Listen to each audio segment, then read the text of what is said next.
Assalamualaikum warahmatullahi wabarakatuh. Perkenalkan, saya Mirna Taufik, dosen Universitas PGRI Palembang, Program Studi Pendidikan Geografi. Fokus saya mengajar pada mata kuliah Demografi Teknik. Seperti biasa, di awal semester saya akan menjelaskan RPS dan kontrak perkuliahan yang di dalamnya terdapat tahapan-tahapan kegiatan perkuliahan pada saat pelaksanaan pembelajaran bersama mahasiswa.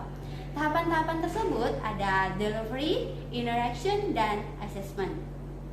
Sebelum memaparkan lebih jauh terkait dengan tahapan-tahapan kegiatan pembelajaran pada mata kuliah saya, maka saya akan menjelaskan terlebih dahulu terkait dengan deskripsi singkat mata kuliah, kemampuan yang diharapkan, dan sistem pembelajaran dalam perkuliahan saya yang tentunya ketiga hal ini sudah tercantum dalam kontrak perkuliahan dan juga RPS. Dalam hal ini yang akan saya bahas yaitu berkaitan dengan demografi teknik dengan bobot 2 SKS. Demografi teknik merupakan keberlanjutan dari mata kuliah sebelumnya yaitu demografi yang lebih menekankan pada teori-teori persebaran, pertumbuhan, dan perubahan struktur penduduk yang disebabkan oleh fertilitas, kesehatan reproduksi, mortalitas, dan mobilitas, baik secara vertikal maupun secara horizontal. Sebagai bentuk perkembangan dari ilmu pengetahuan, muncul spesialisasi atau kekhususan, salah satunya demografi teknik, yang mana pada mata kuliah ini tidak hanya membahas terkait teori-teori, akan tetapi lebih kepada permasalahan yang muncul terkait demografi, seperti perapian data kependudukan, angka ketergantungan, perhitungan fertilitas, mortalitas, angkatan kerja, dan juga proyeksi penduduk. Setelah mengikuti perkuliahan mata kuliah demografi teknik, mahasiswa diharapkan mampu memahami beberapa hal terkait demografi teknik seperti konsep dasar demografi teknik, komposisi penduduk, pertumbuhan penduduk, perkawinan, angkatan kerja, dan juga memproyeksikan penduduk. Dalam mencapai kemampuan-kemampuan tersebut, mahasiswa tentunya akan diberikan beberapa materi pembelajaran yang akan dibahas dalam satu semester atau selama 16 kali pertemuan menggunakan blended learning baik secara online maupun secara offline. Berikut materi yang akan dibahas dalam satu semester. Ini materinya. Demikian beberapa gambaran singkat terkait mata kuliah demografi teknik. Setelah kita mengetahui gambaran singkat mata kuliah demografi teknik, maka saya akan menjelaskan tahapan-tahapan dalam kegiatan pembelajaran saya dengan menggunakan tiga tahapan. Yang pertama, delivery, yang kedua interaction, dan yang ketiga assessment. Terkait delivery merupakan cara saya dalam menyampaikan perkuliahan pada mahasiswa melalui berbagai strategi yang digunakan dalam menyampaikan materi kepada mahasiswa. 1. Menggunakan buku teks. Akan tetapi di sini saya tidak menuntut atau memfokuskan pada satu buku saja, karena menurut saya semakin banyak sumber buku yang kita gunakan, maka akan semakin banyak informasi dan pengetahuan yang akan kita dapatkan. Kedua, pengulasan topik masalah. Di sini saya meminta kepada mahasiswa untuk membagi ke dalam beberapa kelompok dan memberikan satu topik masalah dari masing-masing kelompok, kemudian untuk dibahas dan dibuat suatu kesimpulan. Akan tetapi untuk presentasinya akan saya acak, sehingga dari masing-masing kelompok harus selalu siap untuk presentasi. Karena dengan peraturan seperti ini secara tidak langsung tentunya akan memaksa mahasiswa terus berusaha selalu siap dalam memahami isi dari topik masalah yang akan mereka bahas. Karena setiap mahasiswa memiliki kemampuan yang sama dalam mempresentasikan topik masalah dengan baik. Kemudian tahapan interaction, di mana interaction ini berkaitan dengan interaksi saya dan mahasiswa dalam kegiatan pembelajaran melalui beberapa cara. Pertama, menuntut mahasiswa untuk selalu aktif dengan cara mengapresiasi mahasiswa dengan memberikan reward berupa poin-poin keaktifan, baik dalam memecahkan masalah, bertanya, dan juga menjawab setiap pertanyaan. Hal ini secara tidak langsung juga memaksa mahasiswa untuk berpartisipasi aktif dalam perkuliahan, sehingga tercipta proses pembelajaran yang komunikatif sesuai dengan yang kita harapkan.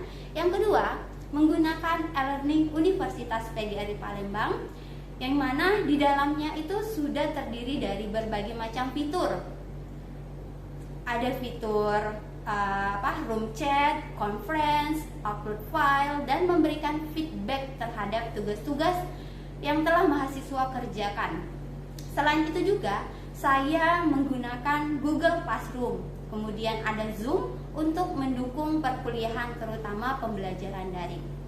Untuk lebih memudahkan komunikasi saya kepada mahasiswa, saya menggunakan aplikasi WhatsApp, karena WhatsApp merupakan salah satu aplikasi yang selalu digunakan mahasiswa untuk berkomunikasi secara virtual dengan mudah dalam kegiatan berdiskusi, terutama di luar kelas selama 24 jam. Terakhir, yang saya menggunakan metode assessment, yaitu teknik penilaian sesuai dengan apa yang telah saya tuliskan dan sampaikan pada kontrak perkuliahan di awal semester, sehingga mahasiswa bisa mengetahui dan melakukan berbagai strategi agar mendapatkan nilai sesuai dengan apa yang mereka usahakan tentunya. Terlebih lagi pada saat saya memberikan penilaian pada tugas individu dan kelompok kepada mahasiswa, saya selalu menerapkan pengumpulan tugas dengan sistem sholat Jumat, yaitu suatu teknik siapa yang tepat waktu mengumpulkan tugas maka akan mendapatkan nilai plus, dan begitupun sebaliknya, siapa yang mengumpulkan tugas dengan terlambat maka akan mendapatkan nilai min. Sistem ini juga bertujuan selain untuk memberikan penilaian kepada mahasiswa, juga bertujuan untuk memupuk kedisiplinan mahasiswa dalam berbagai hal. Baiklah, berikut saya tampilkan kegiatan pembelajaran saya. Saya akan menayangkan kegiatan pembelajaran saya terhadap mahasiswa dalam mata kuliah Demografi Teknik melalui Google Meet. Dapat disaksikan pada tayangan berikut. Assalamualaikum warahmatullahi wabarakatuh. Selamat siang menjelang sore. Waalaikumsalam warahmatullahi wabarakatuh. Waalaikumsalam warahmatullahi wabarakatuh. Siang Bu. Oke. Apa kabar semuanya? Alhamdulillah baik Bu. Alhamdulillah baik ya. Oke. Kita lanjut ke materi kita. Kalau minggu lalu itu kita sudah membahas berkaitan dengan rasio ya. Nah, untuk minggu ini kita lanjut untuk materi kita yang berkaitan dengan proyeksi penduduk. Nah, ini slide-nya udah bisa dilihat? Sudah Bu. Oke. Jadi untuk hari ini kita akan membahas berkaitan dengan proyeksi penduduk ya. Jadi kalau proyeksi penduduk itu kita memproyeksikan jumlah penduduk untuk beberapa tahun ke depan. Tapi istilahnya ini bukan kayak ngedukun kayak gitu ya, bukan. Tapi kita memproyeksikan atau memperkirakan peningkatan ataupun penurunan jumlah penduduk di beberapa tahun ke depan itu berdasarkan data. Baik itu terutama data penduduk ya, baik itu penduduk laki-laki maupun penduduk perempuan. Oke, untuk proyeksi penduduk sendiri, di sini teman-teman bisa melihat bahwasannya sekelompok orang atau manusia itu merupakan bagian dari suatu pembangunan ya, merupakan bagian daripada satu pembangunan, sehingga harus adanya perencanaan atau direncanakan sesuai dengan pertumbuhan penduduk di suatu wilayah. Jadi sebelum dijalankan kita harus tahu dulu terkait proyeksi penduduk di tahun berikutnya. Nah, oleh karena itu, ini kan bisa dilihat nih di slide ini adalah beberapa jumlah penduduk di tahun-tahun berikutnya ya. Nah, jadi kita harus bisa memproyeksikan penduduk mulai baik itu 5 tahun ke depan, 10 tahun ke depan, 15 tahun ke depan, ataupun 20 tahun ke depan. Ya, jadi tergantung kita membutuhkannya itu kira-kira mau memproyeksikannya dan menganalisis jumlah penduduknya kira-kira itu berapa tahun ke depan. Nih.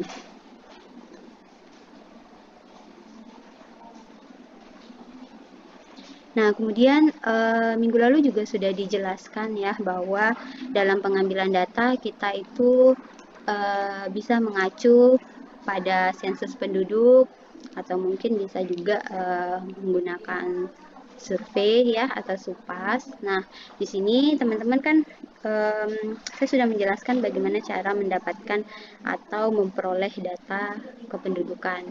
Kira-kira ada yang masih ingat nggak nih terkait bagaimana sih cara kita mendapatkan atau menemukan data-data kependudukan untuk diolah atau untuk diproyeksikan. Kira-kira ada yang masih ingat bagaimana caranya dan di mana kita mengambilnya? Dari BPS bukan, Bu? Oke, Dita ya. Dita, dari BPS untuk langkah-langkah pencariannya sendiri, Dita bisa menjelaskan sedikit kepada teman-teman kira-kira gimana?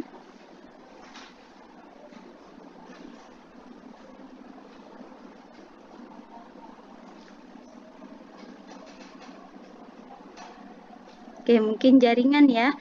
Iya, itu Dita. Jadi untuk mendapatkan atau menemukan jumlah penduduk, kita memang bisa menemukannya di BPS. Jadi kita tinggal searching aja di bps.go.id. Nah, di sana nanti kita tinggal pilih kira-kira kita mau ambil data apa, apakah data sensus, apakah data survei. Nah, di sana sudah ada keterangannya di bagian pojok kanan atas. Tinggal diklik aja, di sana sudah muncul, tergantung kita mau mengambil data apa, apakah data survei, data atau data ekonomi, data pendidikan, itu tergantung karena semuanya ada di sana ya. Itu terkait pengambilan data. Nah, untuk proyeksi penduduk tadi ya sudah sedikit dijelaskan apa itu proyeksi penduduk.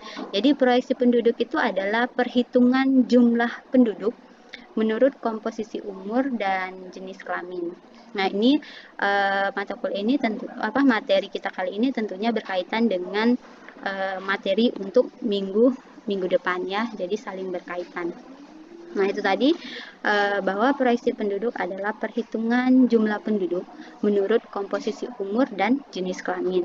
Nah, kemarin juga sudah sempat dijelaskan terkait dengan piramida penduduk ya.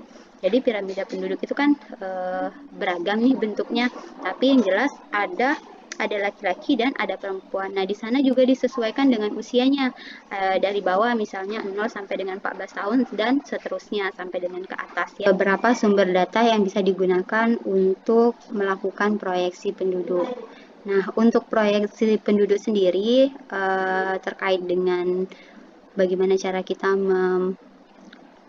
memprediksikan untuk jumlah penduduk di masa yang akan datang, apakah mengalami peningkatan ataupun mengalami penurunan, itu kan nanti ada beberapa rumusnya yang akan kita gunakan. Tapi sebelumnya bahwa hampir semua perencanaan pembangunan yang dilakukan oleh pemerintah, bahkan kita, itu tentunya memerlukan yang namanya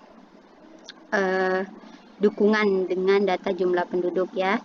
Jadi untuk proyeksi penduduk itu bukan sekedar meramalkan keadaan penduduk di masa mendatang, tetapi proyeksi penduduk itu suatu perhitungan ilmiah yang didasarkan pada asumsi dari dari perubahan kelahiran, kematian, dan juga migrasi, karena ketiga hal ini merupakan komponen penting dari mata kuliah demografi teknik atau di dalam dunia kependudukan. Ketiga hal ini merupakan hal yang paling berpengaruh sekali terhadap pertumbuhan penduduk itu sendiri. Nah, ketepatan pemilihan asumsi merupakan perubahan dari ketiga komponen ini ya. Jadi proyeksi penduduk tadi untuk memperkirakan jumlah penduduk di masa yang akan datang itu mengalami pengurangan atau mengalami penurunan. Semuanya memiliki tujuannya ya, misalnya dalam pembangunan pendidikan, pembangunan kesehatan, kemudian dari segi ekonomi, bahkan untuk kebutuhan pangan pun kita mengacu pada proyeksi penduduk karena kita memerlukan yang namanya ketahanan pangan atau adanya pengelolaan ketahanan pangan. Nah, ketahanan pangan ini digunakan untuk misalnya kalau kita dalam suatu negara kira-kira untuk beberapa tahun ke depan kira-kira memerlukan berapa banyak beras, persediaan pangan kayak gitu kan. Nah, itu dilihat dari kegiatan proyeksi penduduk tadi. Jadi kita memproyeksikan untuk menentukan atau melihat kira-kira ke depannya itu penduduknya seperti apa, apakah mengalami pertumbuhan atau tidak. Nah, itu beberapa terkait dengan proyeksi penduduk. Lalu bagaimana secara kita menghitung proyeksi penduduk itu sendiri, kira-kira seperti apa? Lalu rumus apa yang akan kita gunakan? Nah, ini adalah beberapa metode perhitungan dari proyeksi penduduk secara matematik ya. Jadi ada 3 metode yang bisa kita gunakan di sini. Yang pertama itu ada metode aritmatik, yang kedua metode geometrik, dan yang ketiga itu adalah metode eksponensial. Nah, teman-teman semua, jadi kita bisa menghitung dengan ketiga metode ini jika kita telah menyediakan data. Jadi kita memerlukan data, misalnya kita mau memprediksikan penduduk di tahun 2025 ya. Artinya kita memerlukan data di tahun 2019 dan tahun 2020. Jadi tergantung kita mau menggunakan metode yang mana. Tapi di sini akan saya jelaskan satu persatu berkaitan tahapan dalam perhitungan ketiga metode yang ada ini. Ada metode aritmatik, geometrik, dan juga eksponensial. Nah, di sini bisa dilihat ya, untuk metode aritmatik sendiri, di sini ada rumusnya PT sama dengan PO, kemudian dalam kurung 1 ditambah R dikali T. Nah, kira-kira PT itu apa, PO juga apa, R itu apa, T juga apa ya. Nah, jadi untuk PT sendiri, nanti kan kalau teman-teman sudah mencari datanya nih, jadi teman-teman di sini tadi misalnya ingin menentukan penduduk di tahun 2025 ya gitu. Nah, jadi data yang harus dipersiapkan adalah data tahun 2019 dan juga tahun 2020. Nah, semua data itu teman-teman bisa menemukannya atau mendapatkannya di BPS tadi yang sudah dijelaskan sama Dita ya. Nah, lalu PT itu apa? PT itu bukannya perusahaan kayak gitu ya, tapi PT itu merupakan jumlah penduduk pada tahun ke-T. Nah, kemudian P0 itu jumlah penduduk pada tahun dasar. Jadi tadi ada penduduk tahun 2019 dan penduduk tahun 2020 ya. Nah, jadi P0-nya ini adalah tahun dasar. Tahun dasarnya itu adalah penduduk pada tahun 2019, sedangkan PT-nya penduduk pada tahun 2020. Gitu ya, paham sampai di sini?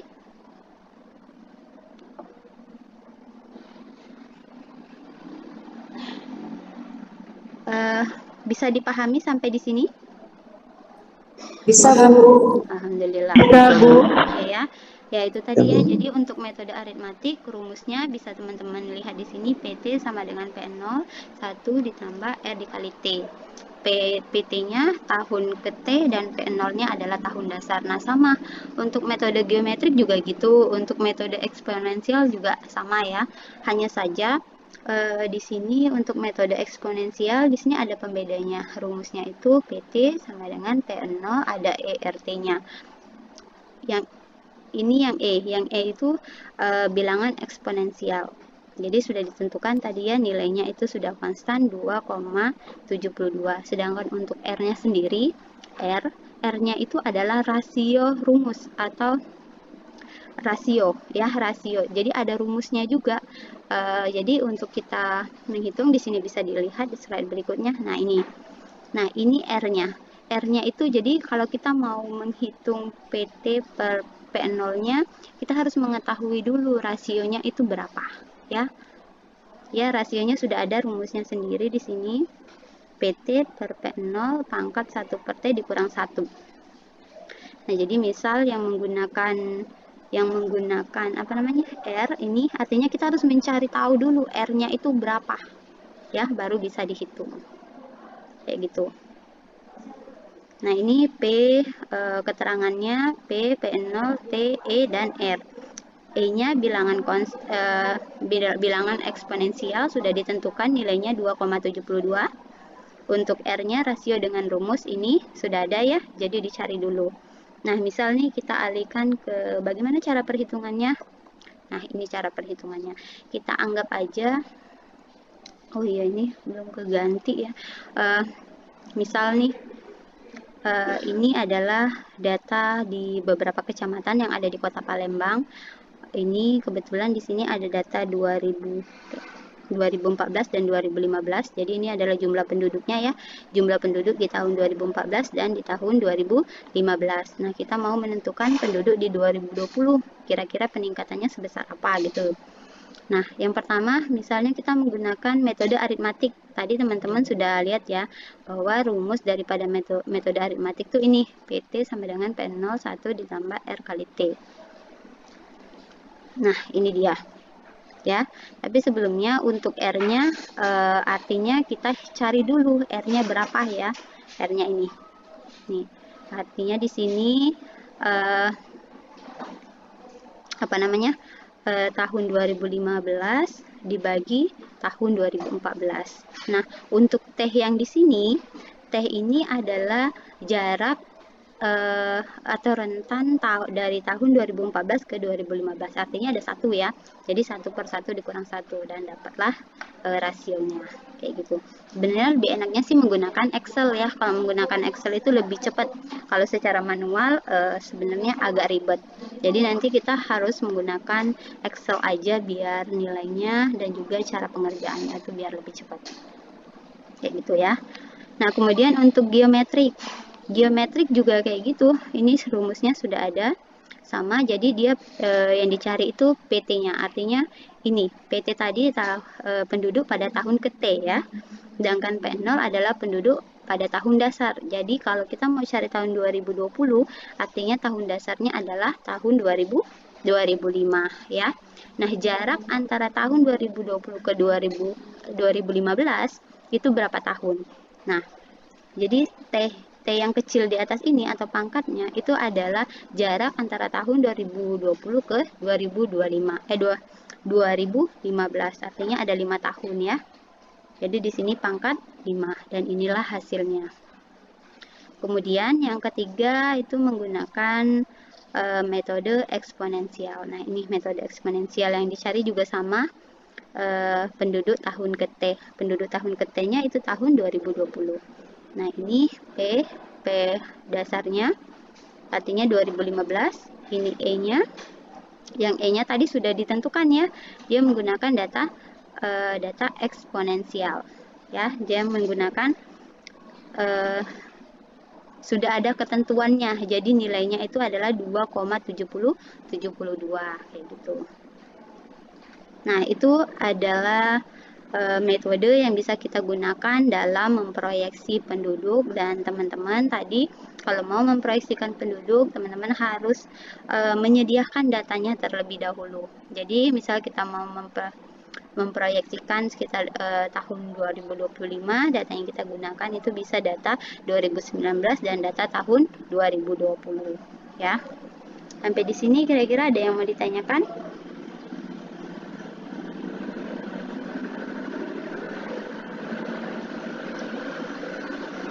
Bu, izin bertanya, Bu. Iya, boleh Dita ya. Ya, Bu. Dita. Oke.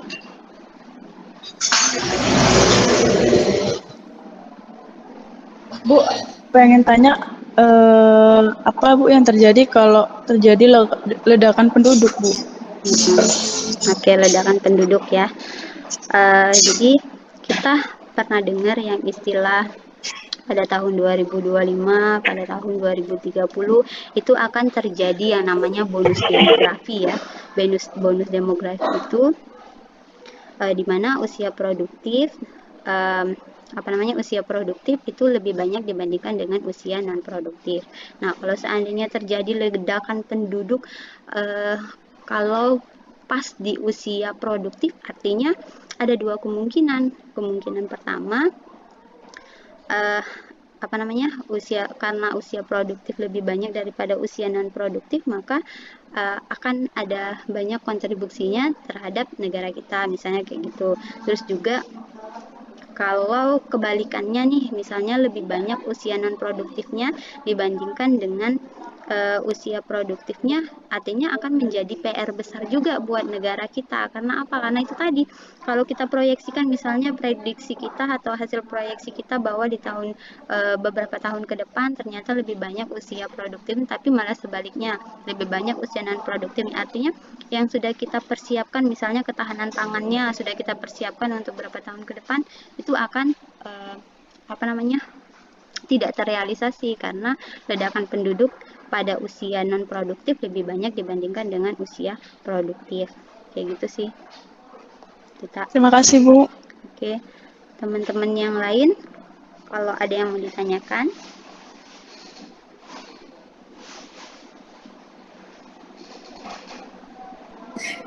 Saya, Bu. Ya. Siapa? Tasya ya? Iya, Bu. Oke, Tasya. Bu mau tanya nih, Bu. Mengapa proyeksi penduduk itu sangat penting dalam perencanaan sebuah pembangunan? Oke. Jadi ya itu tadi ya, Tasya dan teman-teman yang lain, memang proyeksi penduduk itu sangat penting sekali dalam kegiatan pembangunan karena tadi kita harus mengetahui terlebih dahulu untuk beberapa tahun ke depan atau nantinya kira-kira jumlah penduduknya itu mengalami peningkatan atau tidak, kayak gitu kan. Kalau seandainya mengalami peningkatan, artinya memang diperlukan pembangunan. Misalnya kita mau bangun sekolah nih, ya kan. Kalau seandainya jumlah penduduknya ternyata misalnya di desa itu kalau seandainya dia penduduknya bukan mengalami peningkatan, maka kita tidak bisa melakukan pembangunan sekolah, pembangunan rumah sakit, kayak gitu kan. Tapi kalau kita sudah mengetahui bahwa untuk beberapa tahun ke depan di wilayah ini akan mengalami peningkatan jumlah penduduk sekian, dipengaruhi oleh fertilitas, mortalitas, dan juga migrasi, artinya bisa dilakukan pembangunan baik sekolah, rumah sakit misalnya, atau mungkin yang lainnya. Jadi dari proyeksi penduduk itu kita bisa menentukan kegiatan pembangunan apa yang akan kita terapkan di suatu wilayah, negara, ataupun desa, kayak gitu ya. Ya, terjawab ya Tasya? Iya, Bu. Oke, jadi itu ya. Jadi proyeksi penduduk itu memang merupakan hal dasar dalam kegiatan pembangunan. Sebelum kita melakukan suatu pembangunan, maka kita harus berpacu pada proyeksi penduduk. Oke, itu ya. Monggo kalau ada pertanyaan lagi. Kalau nggak ada, mungkin itu ya. Dan teman-teman, terkait dengan tugas minggu lalu, silakan dikumpulkan ya, bisa melalui siswa e-learningnya kita. Nah, itu tadi adalah kegiatan atau aktivitas mengajar saya kepada mahasiswa dengan menggunakan Google Meet, tentunya secara online. Mungkin itu yang bisa saya sampaikan berkaitan dengan kegiatan pembelajaran saya dan juga kontrak perkuliahan saya pada 1 semester ke depan. Mudah-mudahan bermanfaat untuk kita semua. Salam sehat, salam bahagia. Wassalamualaikum warahmatullahi wabarakatuh.